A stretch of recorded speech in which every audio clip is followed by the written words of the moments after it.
This is Partner Relationship Management, the ultimate channel sales podcast.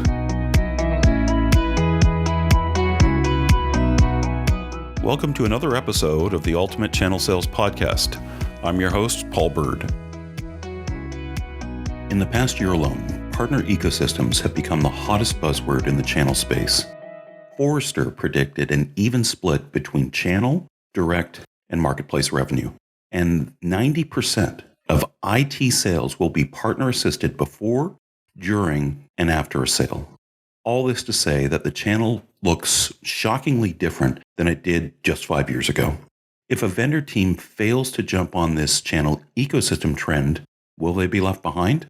Today, we're going to look at how partner ecosystems affect the channel and what channel leaders can do differently in the age of ecosystems. Today's guest brings years of business development wisdom from around the globe and from both sides of the channel. He has decades of experience building partner and channel ecosystems. He served as Microsoft's Director of Channel Strategy and Partner Marketing, and he holds a PhD from the University of Zurich. Today, he's the Vice President of Customer Success at MerdianLink. They're a digital lending platform. He's here with us today to talk about the current state of channel partner ecosystems, what you need to do differently. Please welcome Balthasar Wyss. Welcome to the show, Balthasar. Sorry about that. It's great to have you here. Thanks a lot, Paul. And hi, everybody. I'm super excited. It's a great topic that's near and dear to me, and look forward to a great conversation. So let's get a little bit of some of the highlights of your career as a channel chief leading ecosystems so far. So I play multiple roles from more, as you said in your introduction, from the business development side to more the programmatic side, and then more recently, more sort of on the deployment, ongoing engagement, customer and partner success side. First of all, enjoy greatly working with partners, just as I like working with customers. This thing to it where they provide you great feedback, they make you better, while they typically help you build a business. And for me, that's one of the coolest thing about being in the partner space, to learn and at the same time grow together with those partners. And I can give you some example if you want at some point during this podcast as well. Absolutely. So what about what you're doing now at MerdianLink? What's your role there? So more recently, I've been more on the customer success side, which, if you think about this, is not all too different, right? In a world of SaaS, it is all about usage and engagement, right? And so Absolutely. My team and I, we focus on engaging with customers as well as with partners, because we sell both directly on MerdianLink as well as through the channel, and making those customers and partners highly successful using our digital platform. And for us, whether it's partner success or customer success, we look at this fairly holistically. So everything post-sales would be on our team. So think of onboarding and training, then the ongoing engagement and growth of usage, and then the customer support or the partner support, as well as further down the line, the upselling and cross-selling and the renewal. So we do just everything on the customer success team in our business lending group. So very holistically, the way we look at this and the way we build the function at MerdianLink. So on today's topic, looking at the evolution of ecosystems, let's kind of set the stage. What does today's kind of channel ecosystem look like to you? Yeah, so I see a number of trends. But before we get to the trends, maybe we can talk a little bit generally the status of the channel as I see it, if you will. And the first thing I would say is that we see a lot of company kind of going opportunistically after this, and not always very intentional. To give you an example, when you're at a startup, right, the first thing you want to do is make sure you integrate into other platforms. So what you do, you build an API and then integrate. So you go opportunistically about those partners without thinking what else those partners potentially could could do, these technology and integration partners. Mm-hmm. If you're more on the sales side and sales led, you might also start very opportunistically just by signing up a few partners who give you lead. And that's not just for startup. If you actually think about Amazon in the very early days, and I'm giving away my age here a little bit, like in the 90s, Amazon started with an affiliate network, right? So you could literally put a button on your website. If somebody clicked on it to buy a book or a CD back then, that's what Amazon was about. You got a little commission if the purchase went through, right? So they used essentially affiliates, and they had hundreds of thousands of those to just generate sales. So in some ways, very opportunistically, even a big company like Amazon, and not necessarily always very intentional. And the question is why? And I'd say one thing is again, as I mentioned, companies often are either kind of like product led or sales led, and not necessarily start with the partner in mind first. They just said, hey, I have a great product, I need to integrate it, or I have a fantastic go-to-market sales engine. How do I generate more of that? The second thing I'll say is that the partner function can be at times a bit misunderstood, right? It's either just, as I mentioned, seen as an integration play or a revenue play, and often sometimes like sort of a necessary evil. And so I think it's important that we understand the function as what it really can do, the potential of it. And the last thing I want to mention is you see sometimes sort of a short-term thinking, right? Okay, we need to close the quarter, we need to have more revenues and everything. What we do, let's talk to our partners, rather than sort of thinking long-term, building a sustainable moat that lets us build a company over the long term. So that's sort of, if I would have to summarize what I often see. But there are also lots of positive trends to kind of like change that, particularly more recently. Now, so what are some of those kind of noticeable trends that you're seeing in the ecosystem space? Yeah, good question. So there's a number of them. First of all, I'd say often partner organizations today have more an expanded scope, right? Mm-hmm. So rather than just being a lead source or a source for integration, so things work well together, partners and customers can be sort of both along a whole life cycle. So partners Mm-hmm. can be used in the discovery process. So customers or prospects discover your solution. Partners are used to evaluate your solutions. You know, that old RFP is still alive and kicking, Alive if and you well. will. There you go. And then along the process, closing a deal with co-selling, Microsoft started with co-selling, I want to say in 2012 or so maybe 10 years ago. Right. So it's still in its infancy if you look at the whole IT industry over time. So co-selling, and then enabling a great purchasing experience, and then a post-sales fantastic experience where the partner will take on certain things like the ongoing management, maybe even the renewal. So that's one of the trends, an expanded scope of the partner function or the channel function, if you will. Related to that, there's a broader variety of go-to-market models, selling with partner, selling to partners, right? And then they integrate your solution and resell a package, if you will. And related to that, a broader set of business models. This could be a simple MDF fund, so market development funds. This could be a commission-based thing. This could be bounties. It could be a revenue share and a subscription model, so an ongoing. It could be an OEM license if you integrate into a bigger platform and so on. So a broader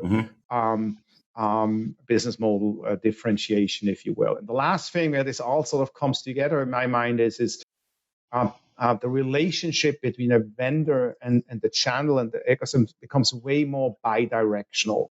It's not just, hey, put that bottom up on your website and then At the end of the day, we'll give you a few dollars if somebody buys a books from us. But it's way deeper. For example, partners helping a vendor to understand their prospect and customer base, to help them with the strategy, how to deploy it, and those kinds of things. So these are sort of the few trends that I'm seeing. Last point I want to make is it's no surprise that more recently people started talking about partner ecosystem or the chief ecosystems officer at the company, right? Where we look more from an ecosystem perspective, holistically at this, as opposed to just sort of a point solution engaging with. Well, you mentioned Microsoft. I worked for a couple of Microsoft Gold partners, and this is pre-co-sell. And it was really left to us as the reseller to take discovery all the way through to closure. And I can think of some sizable opportunities that I was involved with where a co-sell model would definitely have brought more authority and probably moved the deal along a lot quicker. So it's interesting that that you notice that trend towards more co-sell. And I saw it on the other side when I worked in the channel, because it became a little bit more difficult to onboard all of our staff, to educate them, to teach them, and to get them producing revenue. So it looks like that co-sell model really did work out for Microsoft. Yeah, and even before they had the co-sell model, back when I was in my last role at Microsoft, I had different roles. And in the last role, I was in the Worldwide Partner Organization. This was, 2008-ish, 2010-ish, when the cloud just sort of became big. And we really had to, in some ways, disrupt our old channel, right? Before you had the software licensing model, partners would get 3 years upfront, a cut, a fairly high percentage on a 3-year license model to the end customer. And then the cloud came and things changed radically.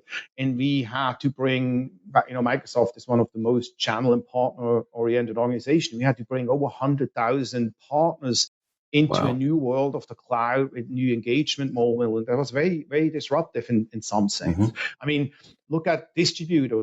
What is the role of a distributor today versus what it was 15 years ago? 15 years ago, they had warehouses and the software CDs and the books from Microsoft itself. That's not anymore the real world today in the cloud. And so it's quite interesting how dynamic things changed in the partner world or with the cloud and generally speaking, as people move more online. So, and you mentioned that when we first met, you mentioned it's important to look back at our past in order to move forward. So is that the thought behind it? Is there anything else from the past that you'd recommend that channel chiefs pay attention to? Yeah, I always think it's helpful, whether that's in your personal life or in your business life, if you put things into context, if you take a step back and say, where are things today? What is different from maybe 10 years or 20 years ago? What might happen in the next 5 years? Although sometimes it's very difficult to predict what's going to happen and so forth. So building context, I think, is helpful.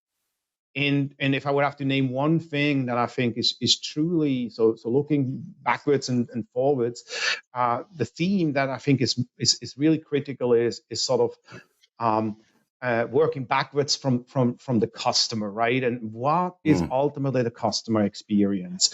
And then how do partner health drive a world-class customer experience, right? And that leads then to the next question is what kind of partner experience do you want to provide your partners, right?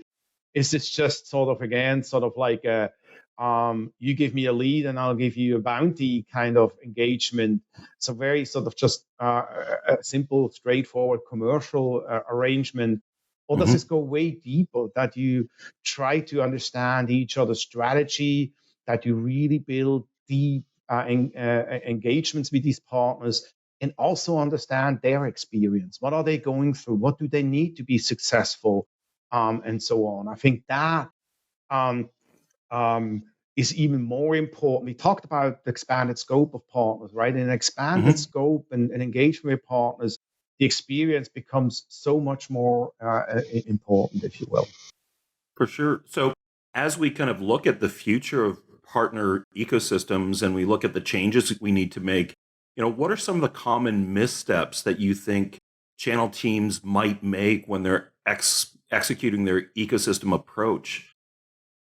Yeah, the first thing I always, not always, but sometimes sort of see is that partners are often seen just very tactically, right? Very narrow. Again, it's just, I need some integration because my customers use other systems as well, or I need to grow my revenue. Oh, let's sign up a few partners who can bring me leads. So very tactical.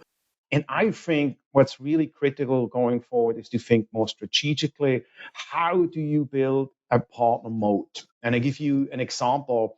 I used to work at Avalara, which does tax compliance. So things, helping people with the transactions to calculate the sales taxes or whatever the tax type might be, and then remit those sales taxes to the government. And it was an extremely focused a company who were extremely focused on the channel. And early on, that was even before my time, although I came on board fairly early and went then through all the way through the IPO, we built an incredible channel. And we looked at this as building a moat, meaning not just, again, to enable an integration. You need to do that too, because Avalara wouldn't exist without transactional system, whether that's an ERP or an e-commerce platform. So we need to do that too. But we then said, wait a second, all these transactional vendors, they also could be go-to-market partners. And what kind of engagements do we want to have with them so that people or companies pick Avalara as opposed to another vendor? And we did a really segment-specific approach and strategy that was very well thought through, about which we can talk a little bit later if that's of interest.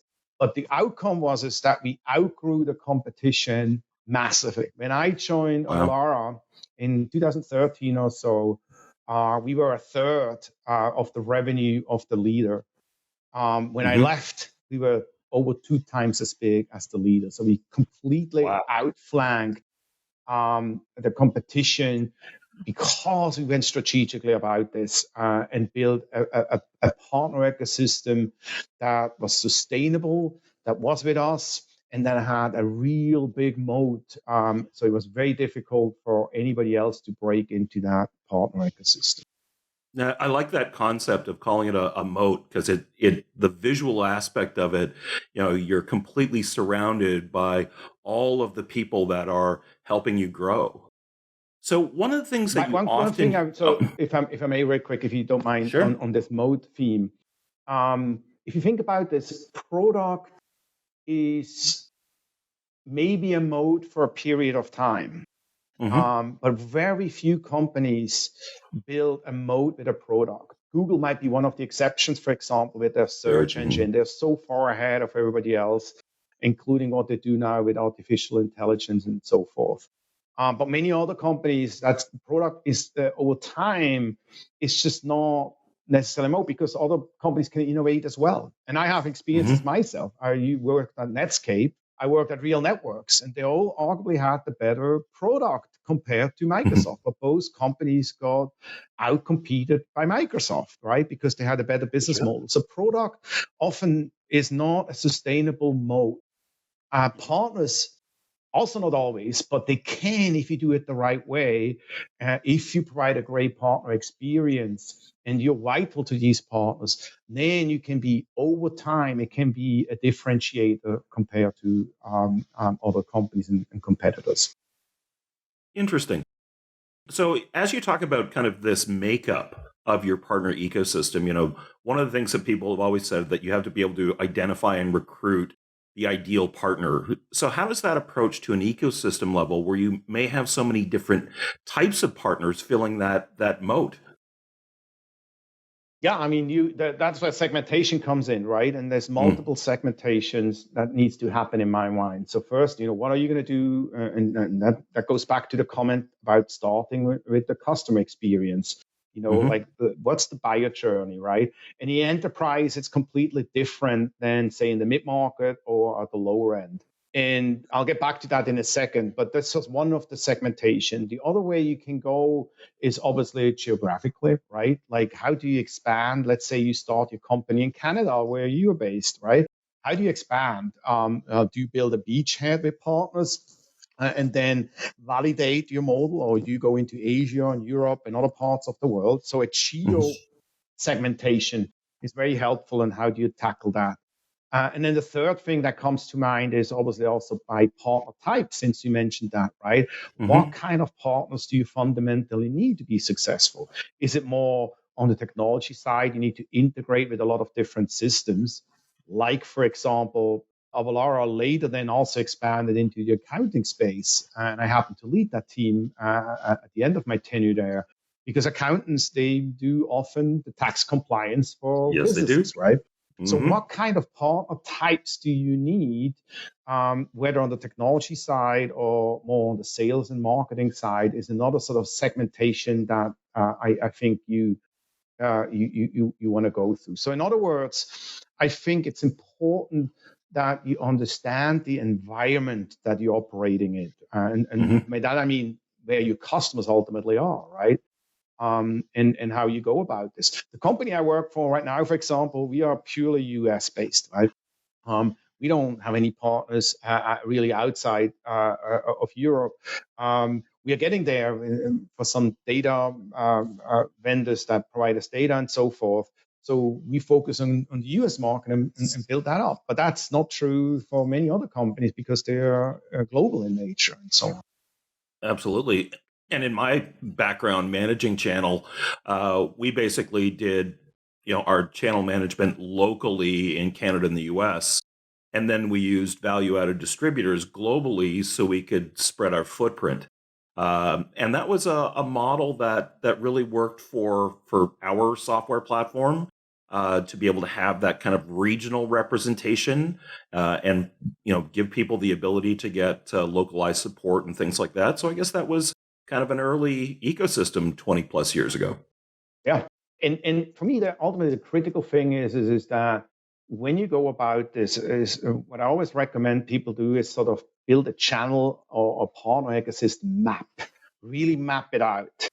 Again, Mm-hmm. starting with the customer, how do they purchase, for example? How do they get trained?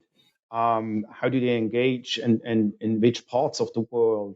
And what do Mm-hmm. they need in terms of your products and services that you offer? Again, is it just a simple integration or do they need more than that? And so on. And sort of building an ecosystem map, really, and then updating them on a regular basis because you might expand your product or your services might shift into a different direction or your audience might shift.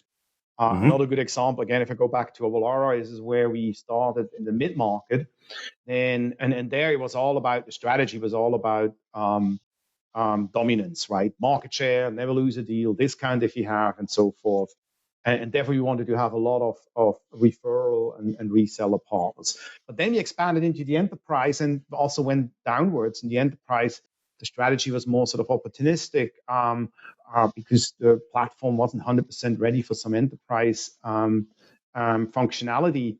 And also, there wasn't too much implementation work to be done. So we expanded more on the accounting side into the enterprise market. And similarly, on the lower end, where we expanded, it was more a defensive move to avoid disruption from the low end. Mm-hmm. So we started working with the likes of BigCommerce and Shopify and other transactional systems. And we figured out that there might be not as much money as in the mid-market and the enterprise. So therefore, we had a different go-to-market strategy where we simply just integrated our functionality or parts of our functionality into a Shopify or into BigCommerce and sort of had an OEM type of relationship with them.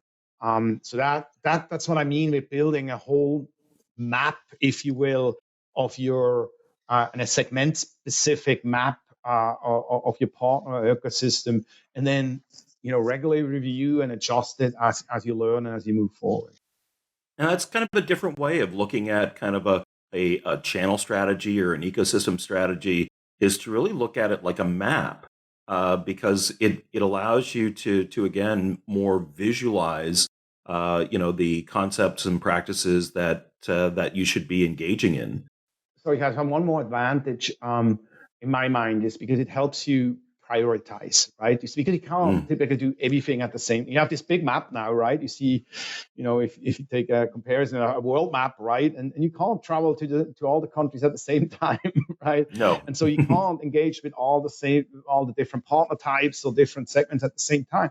So a map, if you have sort of a holistic view, you then can say, okay, what is most important for the next 6 months? What is next important over the next year and two, and what's more long term? So it helps you prioritizing a lot in my mind. Sorry, I interrupted you there. Oh, no, no worries at all. It definitely, I was saying, it shows your background from a strategy perspective working at Microsoft. Basically what you're saying from Avalara is that, their market dominance, the best way to defend yourself is to have a good offense, to make sure that you're taking as much business as you can off the table away from your competitors. So let's talk a little bit more about how people can thrive in this age of ecosystems. There was a report from IDC back in 2021 that said, 30% of partner to partner engagements would involve more than two parties. When you're talking about going after a customer, that 30% of the time we're going to have more than one partner inside of that sales process. So, how do you think vendors can encourage collaboration across their ecosystems? Is there any way to innovate or spark that collaboration between members of the ecosystem? Great question. I think the first thing I would say is, why is that? Why do you Yeah. have suddenly two, three, maybe even four partners involved with the same customer, right? That's incredible, because before you usually had one partner bringing you a deal, or you had one integration, and so on. Now suddenly with a particular customer, but now you have three, four partners involved with the same account. And that's stunning. And I believe the reason of that is that the proliferation of SaaS application. Like if you look at statistics, like a mid-sized company or in the enterprise, how many SaaS application they use? It's dozens, if not hundreds. So what does that mean? Well, first of all, you have to make sure you work nicely with all these other applications, or at least with a subset that are relevant to your own solution, right? Which is why you see so many companies shipping APIs so that you can integrate them with all these different solutions. But the fact is, and that's what I mean with starting with the customer. Customers have dozens, if not hundreds, subscriptions to all sorts of services. They might use Salesforce for CRM, then they might use HubSpot on the marketing side, Zendesk maybe for ticketing, then Airtable, let's say, for development and onboarding, and on you go, right? And so that is, in my mind, the reason why you often have multiple partners involved with the very same account, right? Now, to your question, sort of how do you address this, right? Knowing now that it's often not just one partner, but multiple partner in the equation, I think it becomes critical to have what I call a partner community, right? So that you don't always just you as a vendor engage with partner one, you as a vendor engage with partner two, you as a vendor engage with partner three, and keep those kind of separate. But you bring this community somehow together. That could be many ways. Yeah, you could have a partner newsletter. You could do gatherings where you bring all partners together at an event, let's say. You do webinars and training, whatever that might be, right? But that you build a community and do this mindfully and proactively, right? So that they are sort of partner. They see, oh, wait a second, I'm not the only partner here. There's a partner two and a partner three and a partner four. And it's actually beneficial if I understand what their role and function is in relation to an account. So this idea of a partner community and building that seems to me to be, as a vendor, seems to me really vital. So they used to Does this call make that sense? partner conflict. Absolutely. But they used to call it partner conflict, right? And it was one of the things that everyone was fighting was, let's keep both partners on an island. We don't want two people, fishing in the same pond. And it seems like the ecosystem now has completely reversed that when it comes to now almost you're not encouraging conflict. You're now encouraging collaboration as opposed to worrying about channel conflict. I couldn't So, have said this any better. You're totally spot on, Paul, here. so one of the things that where we started was you talk about, these new concepts when it comes to things like co-selling and collaborating, and we talk about building this community of partners. So any other concepts you think that channel leaders should really consider as they're developing their ecosystems and getting them to thrive?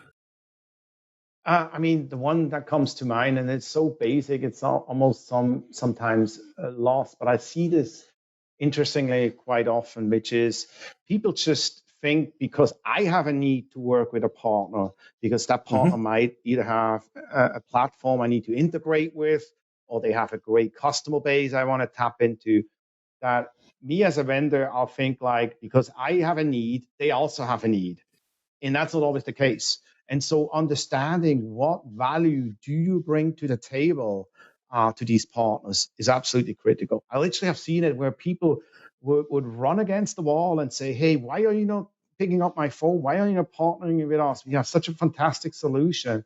And these partners like, I don't understand what you're doing, like, and why would I, spend resources on you as opposed to many other things I.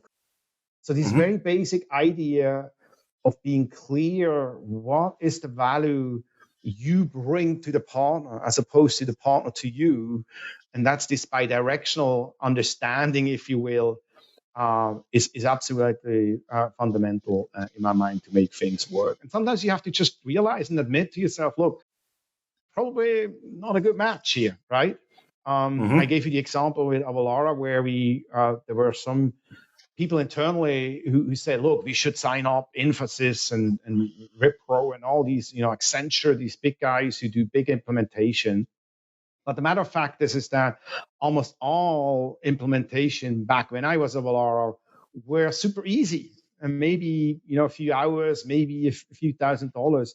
And why would an Accenture invest in a business like that? And so Hmm. having this realization that maybe that partner type, these big SIs, but back then was Hmm. just really relevant, and having that courage to say maybe in 5 or 10 years from now, as we build out our platform and make it more versatile and more deeper, maybe at that point the global SI plays an important role, but today it doesn't.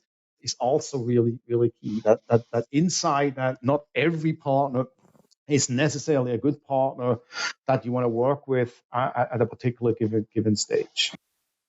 So let's take it even further then. PartnerStack, they say that competitors are now colleagues. So, what are your thoughts about also going a step further and collaborating with your competitors?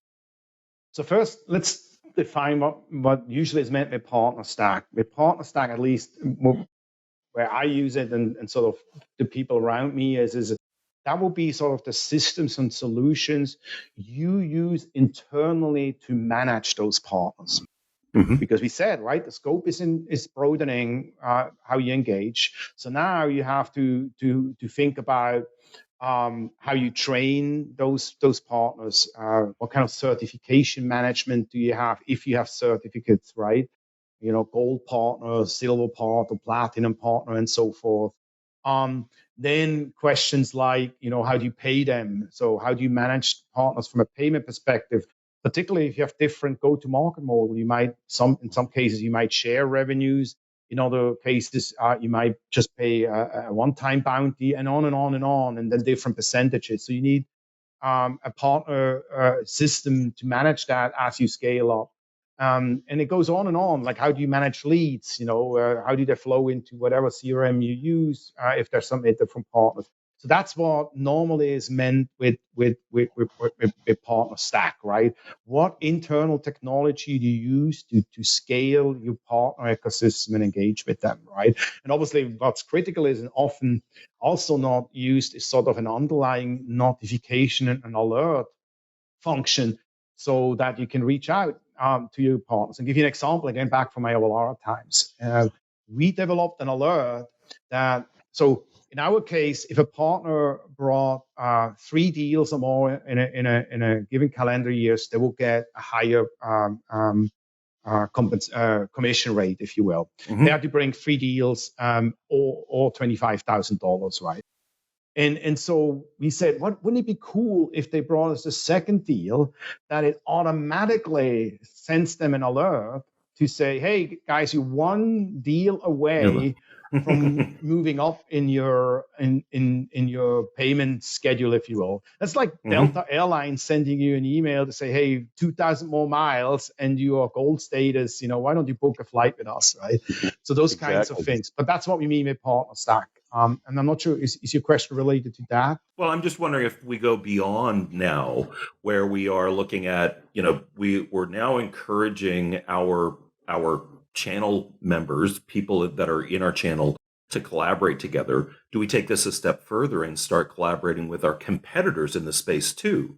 So looking at the companies that you were dominating at Avalara, and do you go and now start collaborating with people that may be competitive, but potentially don't fill, you have an area where they fill a gap that you don't. Is there a purpose to extending that ecosystem to also include your competitors? Yeah. A few thoughts there.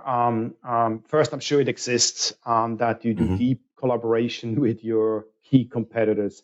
I have seen it very rarely actually work. And that goes to the principle number one I have learned when I was at Microsoft in the business development area where we did global deals, what's now the Microsoft Teams group. And the number one predictor whether something will be successful, a partnership over the long term, was strategic alignment. And competitors, generally speaking, are not strategic aligned, right? Because otherwise they wouldn't be competitors, right? So it violates that principle of, and I give you an example, right, from this Microsoft Teams, early on, we wanted to go against Avaya and Cisco and Nortel, who back then used to own enterprise telephony, if you will, right? And all the, web conferencing. And we were very deliberate. That goes back to having a mindful strategy. We said, sure, we can try working with them. We did a JV with Nortel, invested like 100 million and didn't go anywhere because, again, Nortel ultimately wanted to call control as well. And so there was a compete aspect to it. So that didn't work well. But what did work well is to partner with companies. Think of Logitech, think of Jabra, think of Polycom. These partnerships still exist today. Why? Because there was a very good strategic alignment, right? They didn't necessarily want to control the desktop, but they wanted to ship great conferencing phones and other types of endpoints. And so it was a fantastic strategic fit. And Polycom, together with Microsoft, sells millions of devices into companies and businesses that use Microsoft Teams to this day. And that's like 15 years later. So strategic alignment is really critical. Now, can it work that you work with competitors? Yes. But I think then what becomes critical is what you said in between the lines, which is they must have something you don't have. So they fill a gap that you don't have. And then you can say, okay, let's bring that competitor in because let's say we don't have this feature or this functionality or we don't cover that market or whatnot. So then I can see it happen. But it's not easy if you're not strategically well aligned. And I'm sure there are a number of channel chiefs right now that are shaking their heads. Never would they ever, collaborate with a competitor. But one of the things that we are seeing is this emergence of a new role in the company, a chief ecosystem officer or something along those lines. Do you think that will replace the channel chief, or do you think it'll be somebody that will work with the channel chief? How do you think those roles will be tied together, or do you think it's simply an evolution that the channel chief now will be kind of the chief ecosystem officer? Yeah, I'm more in the camp of evolution. And for me, actually, something else, I get this question asked in some different ways sometimes. But for me, what's really critical is not the title. Is it the channel chief or the chief partner officer or chief ecosystem officer or whatever it is? What's much more important is two things. Number one, where's the board and the executive team, the CEO particularly, sitting at? Do they understand the partner ecosystem and partners and channels in general?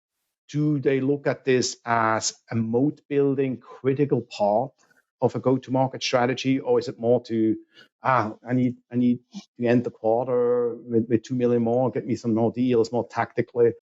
So that's one thing. Where's the board? What's the experience of the board and the CEO as far as partners and channels is concerned? Because if you have that support, everything else flows from there, and it's so much easier. Avalara is again a good example. So, by the way, is Microsoft, right? There is an inherent understanding that partners are vital, and not just as a lip service, but they truly are vital to the business. Therefore, we invest in it, we believe in it, we are in it for the long term, and so on. The second piece of it, so executive input or a stake in it is really critical. When I say executive, I mean also the board, ultimately. The second piece is organizationally, how does the partner organization fit into it, right? Is it just sort of a low-level function somewhere deep down on the marketing? Then I can guarantee you it's mainly used as a lead gen source.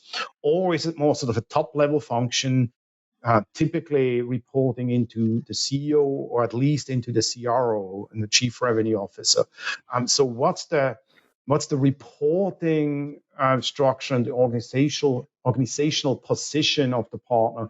These are way more important things in my mind as opposed to the exact title of the person who leads that department, if that makes sense. Absolutely.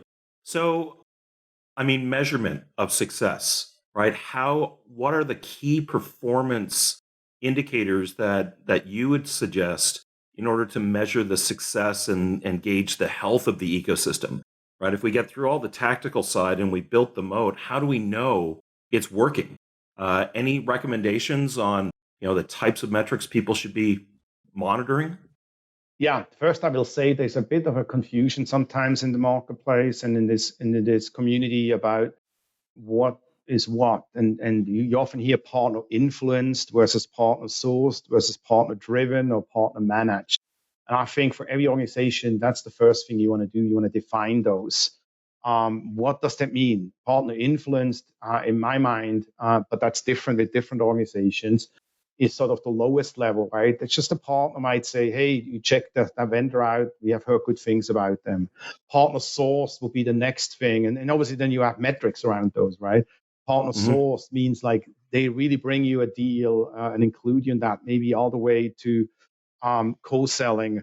And that's where partner driven comes in, when the partner drives the whole engagement and you just go along the ride, if you will. And then finally, partner managed, as is more in the sell to partner, when you sell to partners and they manage everything, the rest. So that's when I first want to say there's often terms are used a little bit differently. And I'm not saying the way I describe this is the right way. That's just one way. Now, to get to your question, you then obviously have metrics to these different motions: influenced, source, driven, and managed. And I could go on for hours to describe the different KPIs used. You can start at the top level. What's the revenue contribution to the total revenue brought by partners? So if the total revenue is 1 million, to make this simple, 100 million, and the partners bring 30 million, that means they're 30% of the total. So that's one statistic that's really, really important. But I tell you what, rather than sort of rattling down to all the different KPIs, what I found one of the most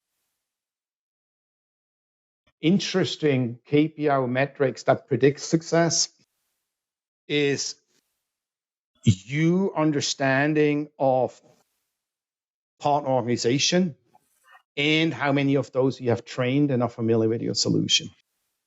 We track this at multiple companies, specifically also at Avalara, and you have similar concept, right? At Microsoft, where you can be certified on Azure or whatnot, right?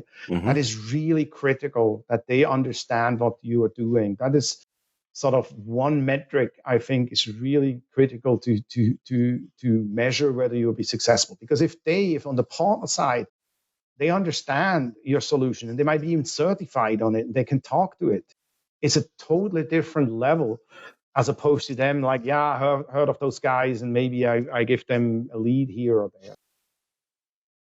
For sure. So I'm sure I didn't have comprehensively answered your questions around KPIs, but there's so many. But starting at a top level, the revenue contribution, but more on a tactical level, I believe it's very important to measure the know-how and understanding and the familiarity with your solution among partners. So you've shared some really great advice today. What do you think some of the challenges an organization would face if they simply don't adopt a partner ecosystem? What pitfalls do you think they would fall into? Well, first of all, they might miss opportunities. Simple as that, right? I remember a colleague of mine back at Avalara who I have tons of respect for. He said, in the internet, you don't need partners anymore, really, right? It's all about direct because you can reach everybody directly. And maybe that's true in a super idealistic world, right? Where you have a huge database of millions of businesses and you just email bombard them. But that's where the trouble starts because these email campaigns typically don't work and the success and performance of these email campaigns can be super low, right? You need to have a deeper engagement and everything. So you might miss on opportunities. That's simple as that.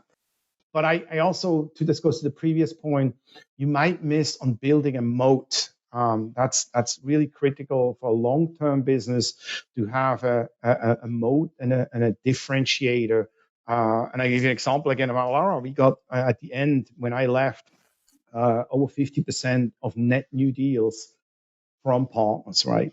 Wow. And that's just unbelievable. And that's true for other companies as well, right? Where they built that moat and we knew that some of those deals came to us where the competition even didn't know about this because they didn't work with partners.